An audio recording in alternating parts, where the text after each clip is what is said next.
12. So say we go ahead and get started. Great. First of all, my name is Lexi Maynard. I'm a project analyst at Accelerant Research. Um, and before I get into introducing Jenny, I just kind of want to cover some of the ground rules that Bill has introduced to you guys already today. And if you've been with us for, the past day and a half so far, that you've probably heard them a couple times now, but anyone joining us, welcome. We're happy you're here. I'm just going to share my screen real fast. Let's see.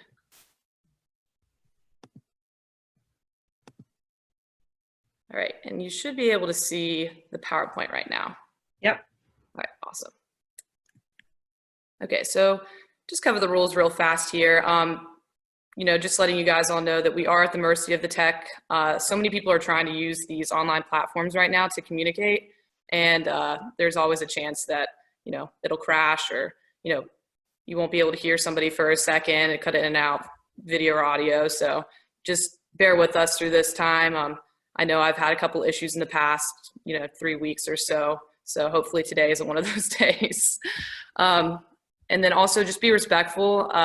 Whenever you can't see somebody, it's kind of easier to criticize them, I feel like. And just to let everybody know, these people are volunteering their time to be here and speak to everybody. So, just make good use of the time. And if you have anything negative to say, maybe just keep it to yourself during this time.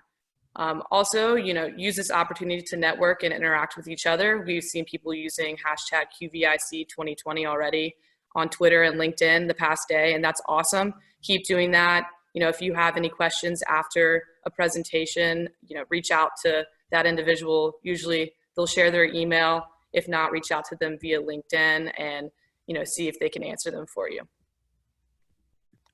All right, and without further ado, I'm going to introduce Jenny Callans, who is already here with us. She's a senior design researcher at Ford Motor Company, and she's here to talk to you guys today about report at a distance, getting into the groove with your interviewee.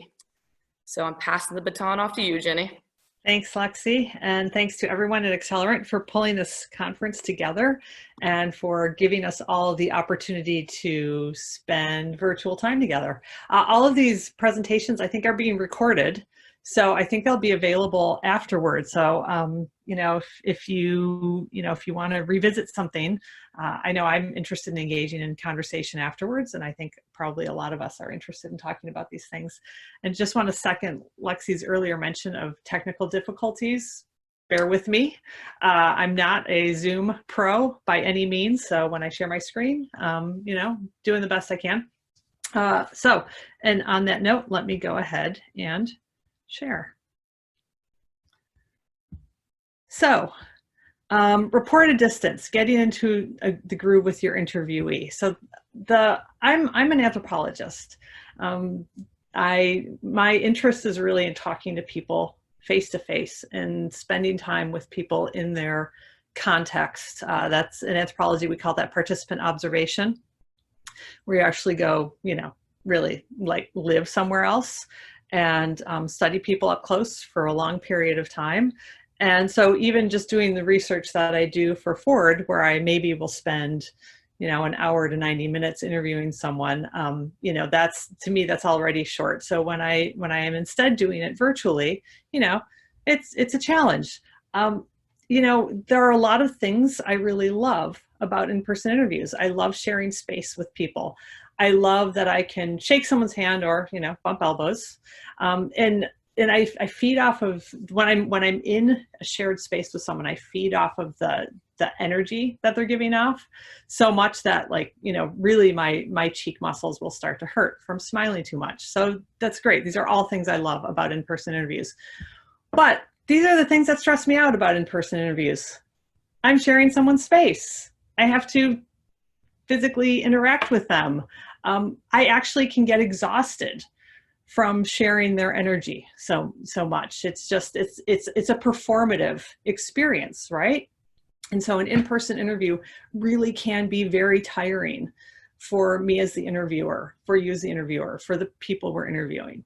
So what I'm going to talk about today is the steps that we can take, and I'm looking at my notes over here on the side, the steps we can take to mitigate distance and disconnection when we're conducting remote interviews.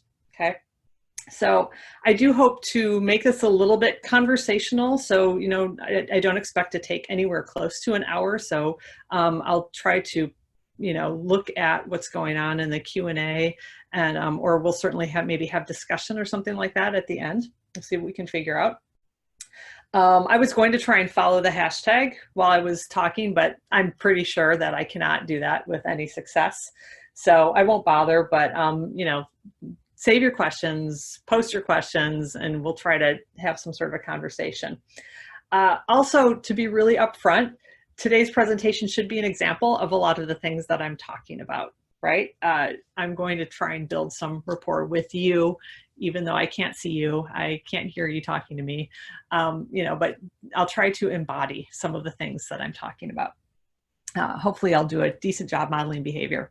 Specifically, I'll talk about what it's like to be the interviewee, challenges of remote interviews, benefits of remote interviews, and some tips and tricks. And I think that assuming we can get to a discussion type flow, I imagine that a lot of you have tips and tricks to share as well. And I look forward to learning from you and hearing from you. So imagine you're an interviewee for an in-person interview. Okay, so maybe the interviewee has welcomed us into their space. Do they need to clean up their house or their yard or whatever space we're visiting? If they're in a shared office, what about their coworkers, or even in their home? What about other people or pets who are present?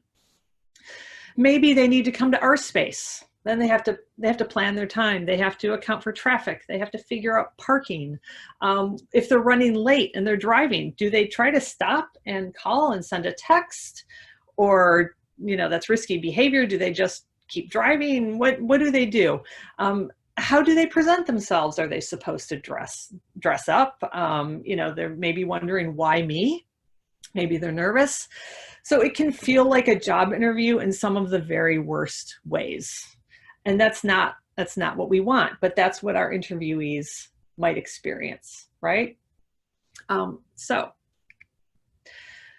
some challenges of remote interviews and online chats. I think a lot of this applies to online chats as well. Lag, right? That gap between, you're saying something here and it makes its way through the ether to the other end, and that might not happen simultaneously. I'm sure we've all seen those really funny videos online about conference calls, or people talking over each other and trying to share a virtual space. Body language, when you don't have someone physically in front of you, you can maybe only see the upper part of their torso and their head, or maybe it's an online chat and you can't see them at all. You don't notice if they're repeatedly, tapping a foot or, doing something that maybe indicates nervous behavior or something like that. And then there are environmental disturbances, noise in the background. Could be anything from a kid to a dog to, just someone in the next apartment playing loud music, right? All sorts of challenges. These challenges, we also encounter these challenges when we're talking to someone in person. They're just different, right?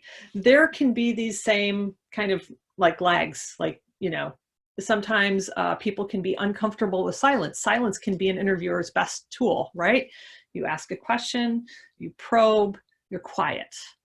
And, the goal can be to get your interviewee to then open up a little bit more. But that's because, it's because that they're likely to feel nervous and they're going to want to fill that silence, but they're wondering if you're going to say something more. And so that can be awkward to navigate. Body language can be misinterpreted easily enough. And depending on the context, even if you're sharing the same space, you still might not notice nervous behavior such as toe tapping. And environmental disturbances are literally environmental disturbances, whether your environment is online or in a shared physical space. There's still, those disturbances still happen. So that brings me to what's great about remote interviews and online chats. Don't have to travel. Interviewees don't have to travel. You probably don't have to travel, except maybe to go to a quiet space in your own home or office. It's comfortable. I'm sitting right now in my home office, and this is a spot I always sit in. I know what my background looks like. I know, what's around me. I've got space for my computer over here where I'm looking at my notes, all that sort of stuff. Um, just I feel comfortable. My interviewee presumably does too. Similar situation for them. And then data has shown us that sensitive topics are easier to discuss when we're doing something that's remote and we're not, maybe physically sharing space, and maybe even more so for online chats. It's easier to start to talk about things that are, would maybe make us squirm a little bit in person. It's easier to give negative answers, I find, when I'm interviewing someone online.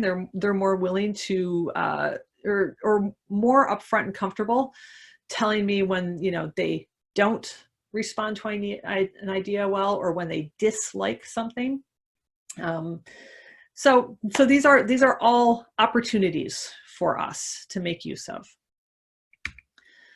So some of the ways you get ready, there's preparation, right? You prepare yourself and you prepare your interviewee. So for yourself, make sure you have your materials ready. I did that. Visual aids, I did that. I made sure, I actually really intentionally made sure to have images and words, because I myself am more of an experiential learner, but I live with a couple of visual learners, and then I live with one auditory learner. So I wanted to make sure that I did a better job on my presentation of having visuals. Closed a bunch of programs and tabs so I don't get Slack notifications popping up and emails and things. I have my nice warm beverage of tea right here. And being physically comfortable is really important too. I actually do a better job on a phone interview or a chat if I can move around. So this little desk I have goes up and down, and during a phone interview, I'll be moving it. You can't hear it move. It moves up and down silently. It's pneumatic, but I'll move it up and down so I can be moving around the room and kind of get my own nervous energy out that way when I'm doing a phone interview. Similarly for our interviewees, let them know in advance what they need to have ready. Is this going to be about certain things that they're using in their life? Obviously, I work for Ford. I talk to people a lot about cars and transportation.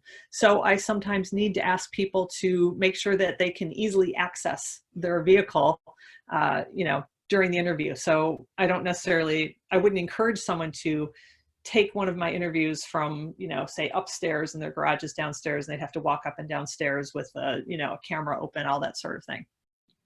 Are there artifacts or props that you'll want them to have access to? All these things. A lot of this you would do in an in-person interview anyways, right? You might ask someone, if they're coming to you, you might ask them to bring certain things with you. If you're going to their home or their office, there's a reason for that. You would ask them, I want to make sure that I can see your kitchen, or I want to understand, how you handle this in your office setting. So very similarly, in advance of the interview, this is why it's preparation. Let them know what they need to have ready. Ask them to avoid distractions as best they can, but be understanding when they can't. I was on a call earlier this morning, and of course, one of my kids came up to ask me something about the dog. And I was literally talking, had my earbuds in. It was blindingly obvious to me that, I'm busy, and still he's standing here asking me, did the dog have breakfast? So ask everyone to try to avoid distractions, but they're going to happen anyways. Suggest that they maybe have a beverage handy. A lot of times interviewees don't know what the protocol is. They maybe haven't been interviewed before, or they have been interviewed before, but every interview is different. What are you okay with? I like to make sure that if I'm interviewing someone online, they know they can happily have something to drink. If I ask them that they not eat while we're interviewing them, but sometimes it's actually part of the interview, right? So just be really clear about what you're hoping to get from them in terms of behavior. And then for video interviews, I just mentioned that I like to move around a lot when I'm on the phone. So I do like to let my interviewees know that they should feel free to sit or stand, whatever is best for them. They should be engaging in that kind of behavior, right? So getting started. pretty straightforward. You do your introductions just as you would in person, right? Again, I think this is similar to in-person purpose and timing. How long is this going to take? What are we doing here today? Probably your interviewee knows all of this already. They were told either by you when you recruited them or by whoever did the recruiting. Maybe Accelerant recruited them. They will have already screened this person and told them the purpose. It's never a bad idea to refresh that, you know, and kind of like be as specific and thoughtful as you can, kind of resetting what's the purpose and how long it's going to take. Address the potential for technical issues. It's really important when you're doing an online interview or a chat to make sure that the person knows what's going to happen if you're disconnected. Are you, the interviewer, going to try and send them an email or send them a new link or send them a text message? Are you hoping that they will contact you? What is that? Sometimes when you call your insurance company, right, or other, you know, other large providers such as that, they'll ask you, well, what's the number I can reach you at if we're disconnected? Same thing we want to do here. You know, address those technical issues before they start by giving kind of a plan B scenario. And also go over your process. I mentioned earlier that I'm looking off to the side at my laptop, which has my notes visible. I like to let interviewees know if I'm taking handwritten notes, because then sometimes I'm looking down and I'm looking off to the side for a length of time. And, you know, I want them to understand I'm actually processing what they're telling me and I'm literally writing down notes. And it's not that I'm distracted by something else. Likewise, if I'm taking notes on my computer, I want them to know that as well, because that, you know, that clacking noise is, you know, it can be obvious, it can be distracting. And so I want them to know what's going on. If I'm recording, which I typically am for an online interview, I'm doing video and audio recording. So, you know, make sure that everyone knows that as well. And that's 2 or 3 minutes at the beginning, right? That's nothing.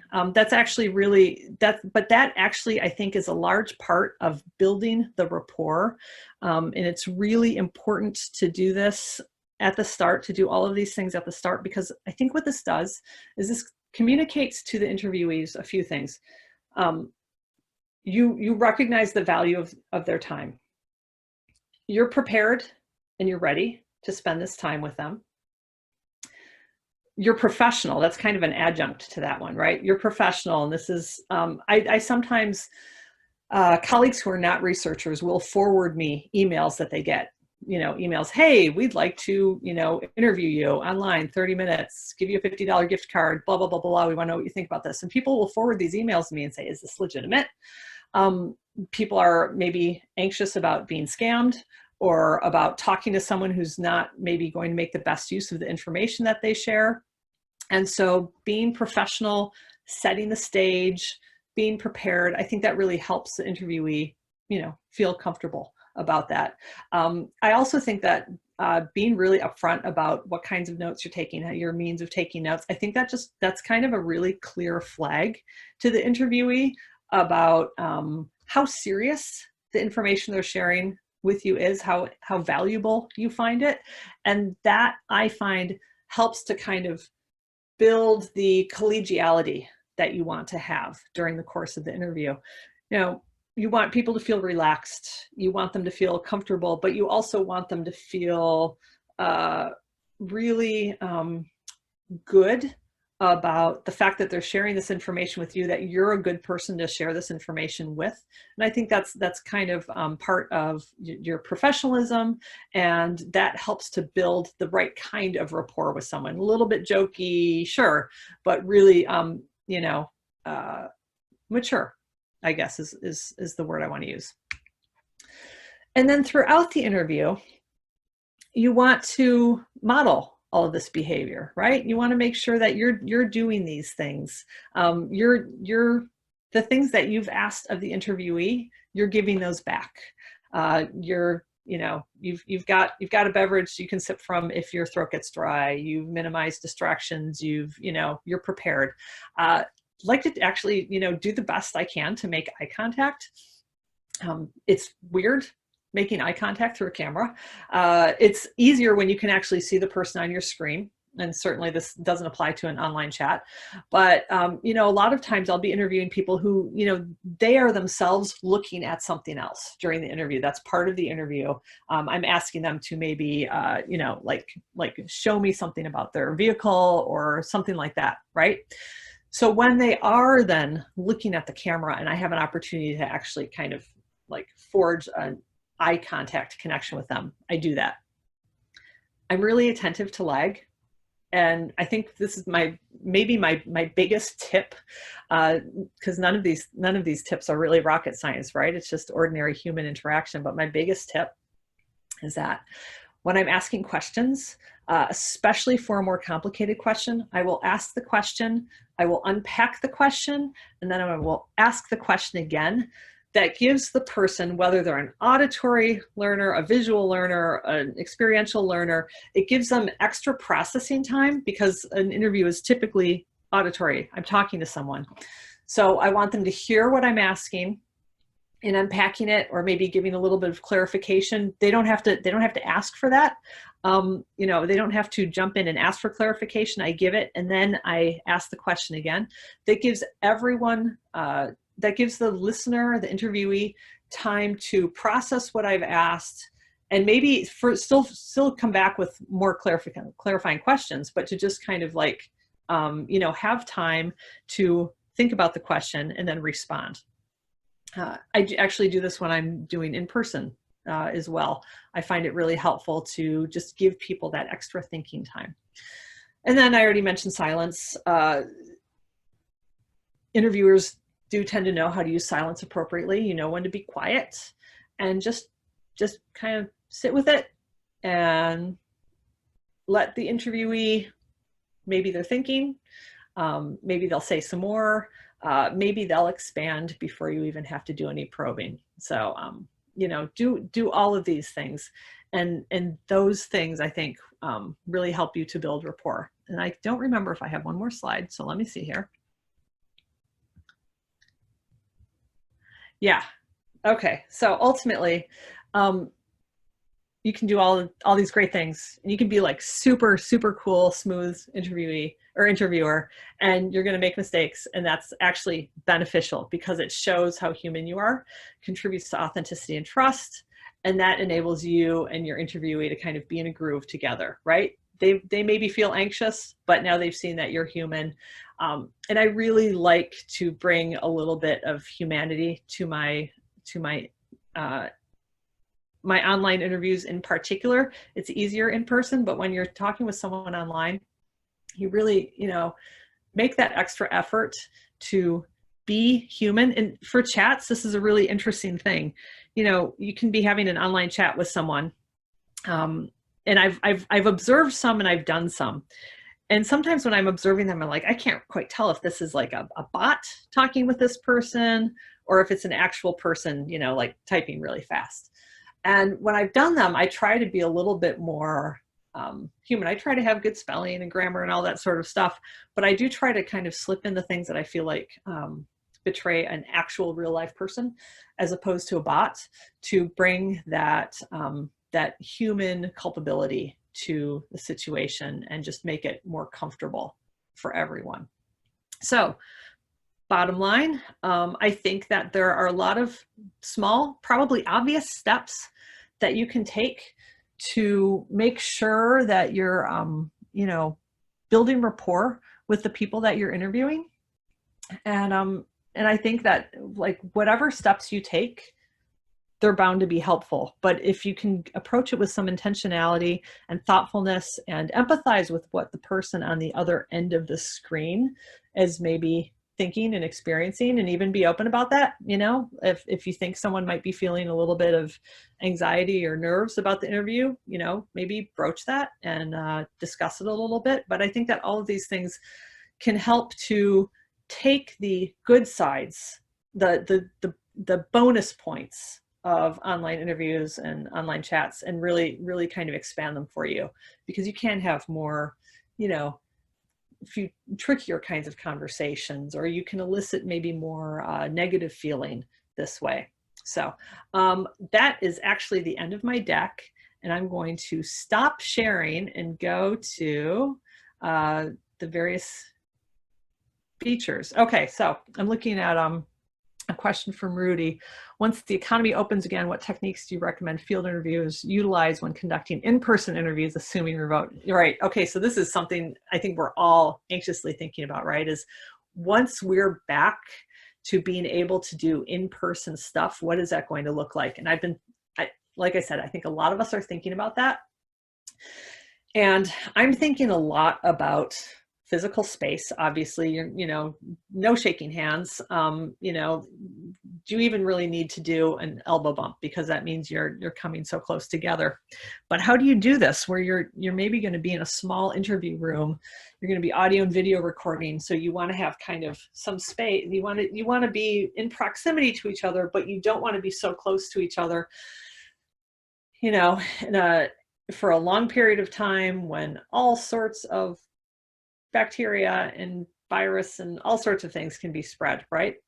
I think that's going to be really interesting. I suspect we're going to see a kind of hybrid of in-person but virtual, where you might actually be in kind of the same space, but actually separated by, like, we've got all those one-way viewing screens that we use when we're observing people try tasks, right?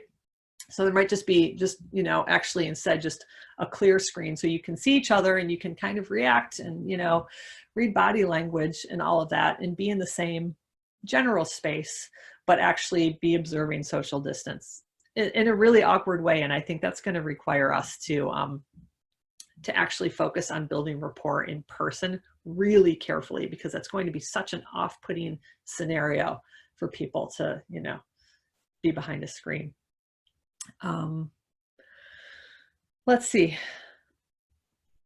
I'm just looking at the chat also to see what else is in there. And this is the fundraising comment. I used to be in fundraising many years ago, and meeting with donors, right? And typically getting someone to give your organization money is all about that person connecting with, you as someone who's asking for money. And so it's really heavily about building rapport. And so how do you do that? I think all the same things apply. I think that with donors, you've got to be really on your game in terms of being professional and prepared, and yet likable and friendly and engaging, right? So really interesting. Let's see. I'm looking at Doug Keith's point. It's always a challenge when a respondent is not all that responsive, but I find it especially tough doing interviews remotely because we aren't in the same space. Any suggestions there? Thanks.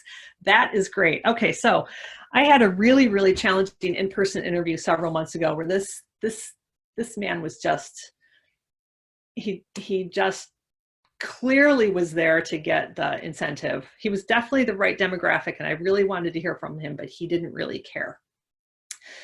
And so I haven't had quite as bad an experience with an online interview yet. I'm sure I will. I'm sure that's coming. Could even be, the next round of interviews.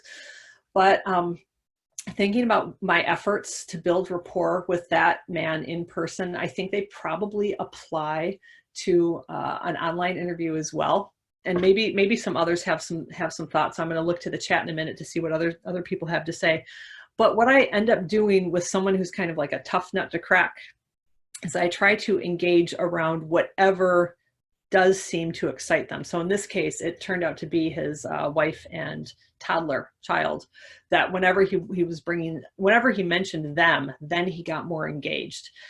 Wasn't necessarily on topic for me in terms of being exactly what I needed to learn, but I was able to use reframe all my scenarios around his wife and toddler to kind of engage him around the questions that I had.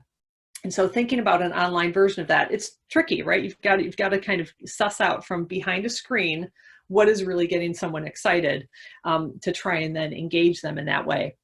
And I think that's probably an option. I would love to hear what others have to say, but I think that you could even ask the person what got them to respond to your request, right? Why did they agree to opt into the interview? They might just say for the incentive. And then maybe you could engage them around, oh, so, is this a good incentive? Are you happy with it? What are you planning? Like, what is the incentive that you're getting? What are you going to do with it? That sort of thing. It's kind of an awkward conversation to have, but that's kind of also the value of an online conversation or a video interview, is we've got those screens in between us. So it makes it a little bit easier to ask weird stuff like that. I just want to see if anyone's in the chat saying anything about anyways. I'm keeping an eye on the chat, so if anyone does have any thoughts on other ways to engage a respondent when they're really just not opting in, let me know. I want to see yeah, some user testing does require close proximity. That's actually the big challenge we're facing in the automotive sector. You can imagine I need to have people getting into cars, right? So I'm really struggling with how I'm going to come up with a virtual version of that kind of research. Oh, client has paused the TDI project. When is the right timing to encourage them to restart? What needs to happen? Wow. That's a good question. I don't have an answer to that. I think that's the question the entire world is trying to answer, right? Is when do we restart? Yeah, right. Yeah. Wendy, I like that. Thank you for the humor. I appreciate that. I feel like I know you a little bit better, even though it's just an online chat. So see, we're building some rapport. One thing that we've been talking about at work is looking at different geographies and what is China doing right now versus what is Italy doing right now versus what is New York City and state doing right now, and trying to see if there are things that we can learn from how, we're forward. So we have coworkers in China, we have coworkers in Italy, we have coworkers in New York, like to ask them, where are they in their process? And can we start to kind of project, okay, if China has started production again, then that means that people can kind of be in kind of sort of proximity again. They're getting ready to relaunch their HMI, their human machine interface research, and X amount of weeks have passed over in China versus where we are right now. So we can be looking ahead like that. That's really like the best advice I can give you, Wendy, is to maybe look for any similar geographies that that line up, and that you can say, okay, client, maybe we can look at what they're doing over here and project ahead and say we can be ready to launch in 2 months. I don't know. I would love to get back to being in the field some more, but yeah. Let's see. Shira posted, what have you seen with car sales and demand tanked? Most people are not buying cars. Consult with an automotive client and they put our studies on hold while they have pulled advertising in would-be test markets. Yes, right. Very few people are buying cars right now. And yet, so really interesting. I can't share too much information because it's proprietary, but I have seen data from China to indicate that there are some people, essentially they've paused, but the demand is just it's becoming pent up demand. So there's a possibility that as soon as car sales can kind of really proceed in a way that everyone's comfortable, that they'll actually spike pretty quickly. So I think that it really is a case of deferred demand as opposed to delayed demand. Like I don't think that people are saying, yeah, I'm just not buying a car this year. They're still ready. They're just waiting until things are better. So you might see that with your client. They might all of a sudden be ready to turn on a dime and get going. Yeah. Shira mentions again, reading that so many people are researching real estate because they're at home, right? So yeah, you can literally spend hours like looking at your dream property, right? And it's just a matter of when can you take the action to engage with the seller or whatever. Sherry posted an interesting anecdote that a friend who works in financing at a car dealership said she's been super busy with people coming in for new leases in her particular area. That is really interesting, right? I've been reading a lot about consumer habits. This is unrelated to the work that I do, just kind of me as a consumer being interested. I've been thinking about my own spending habits during this time. And I've been reading that, obviously we're maybe spending more on kitchen items, right? For baking or cooking elaborate meals or things like that.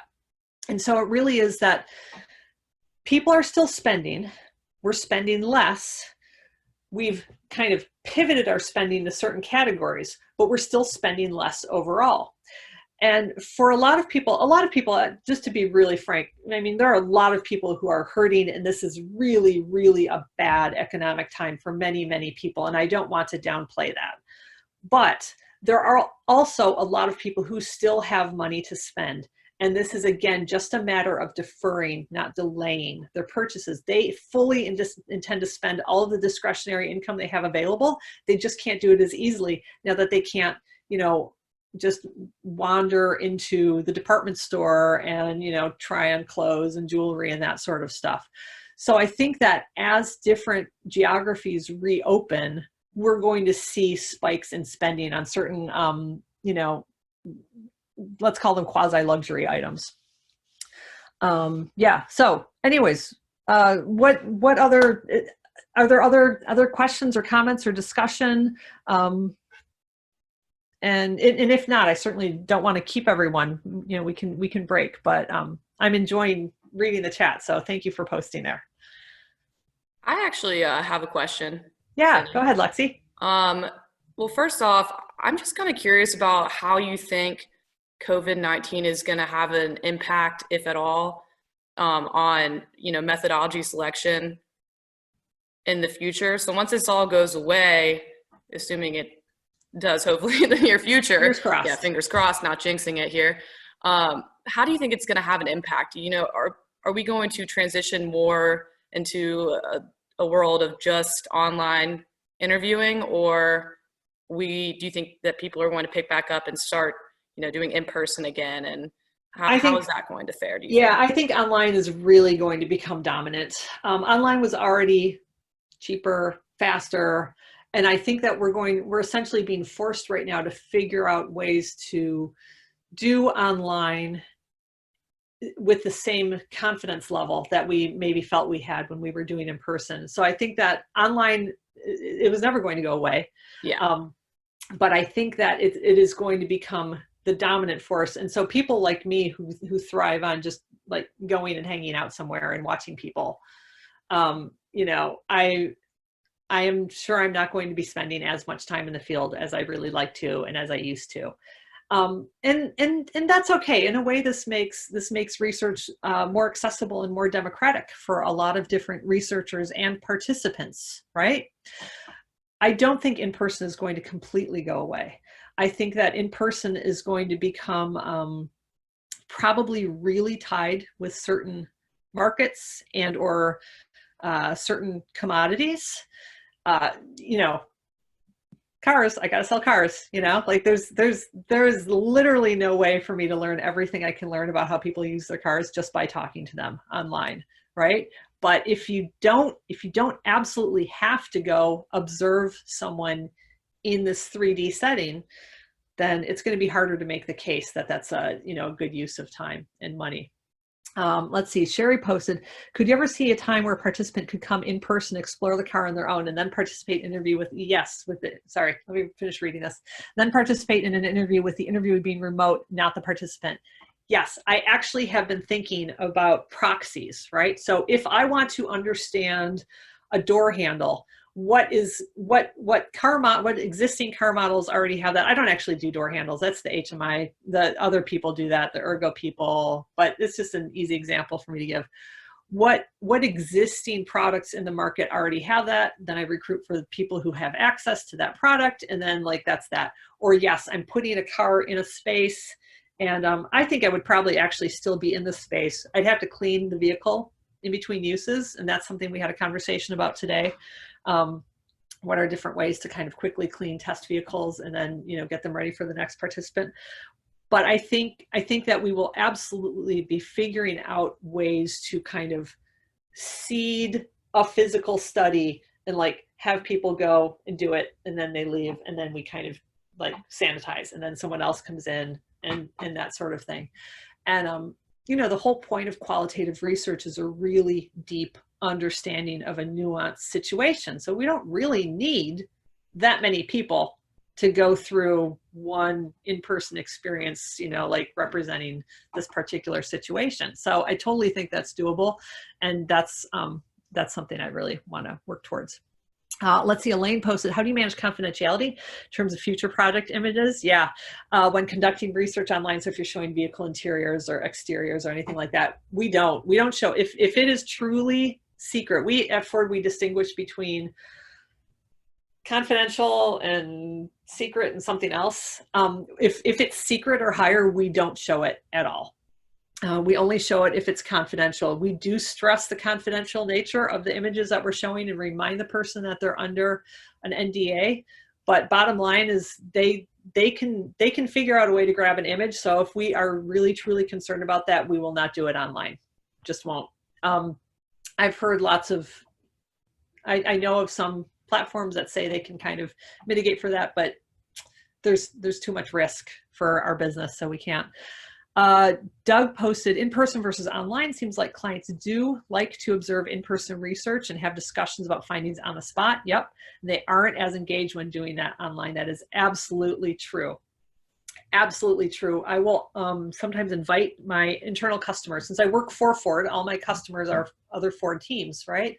And I'll invite them to dial into you know, like they can kind of silently, you know, without the interviewee know that they're there, they can be observing the interview and not interrupted at all. And I rarely get taken up on that offer. The energy that they get from being in the same physical space is really hard to replicate. That said, I have often had the experience when my internal clients are with me in the field and they're observing, but they're mainly just excited to be there, and they're not necessarily picking up on the stuff they really should pick up on. They kind of get easily distracted by one thing that someone said or one point that's made. Or I've even had a case where we were doing some testing that involved interacting with a prototype, and we had it indoors, and we actually had two prototypes. So we were sitting in a room where you had a clear view of people interacting with one prototype in that room, just on the other side of the wall. And then we were live streaming in footage from the other room so that you could also see the interactions going on there.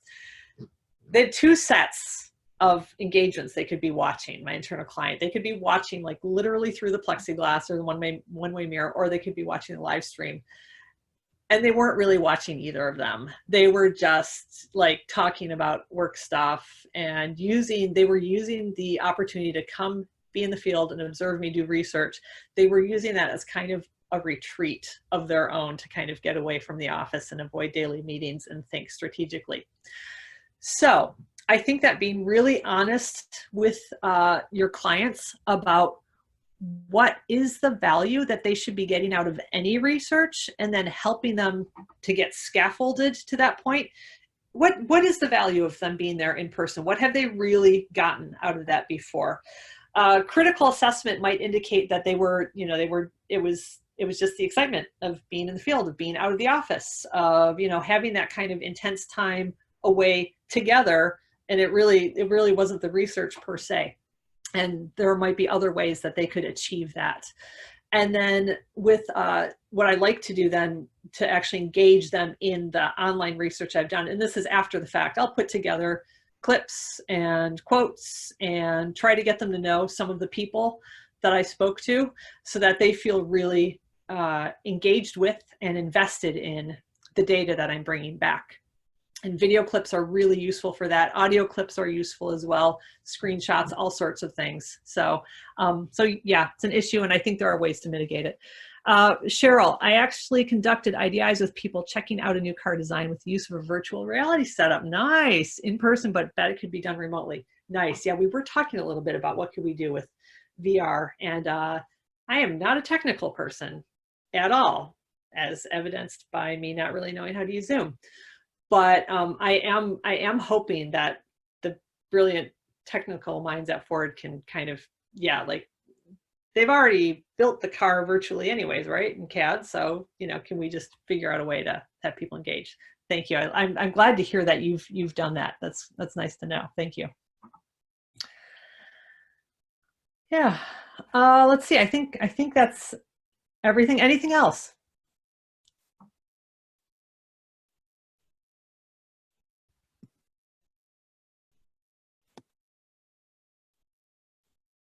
All right, well, Great.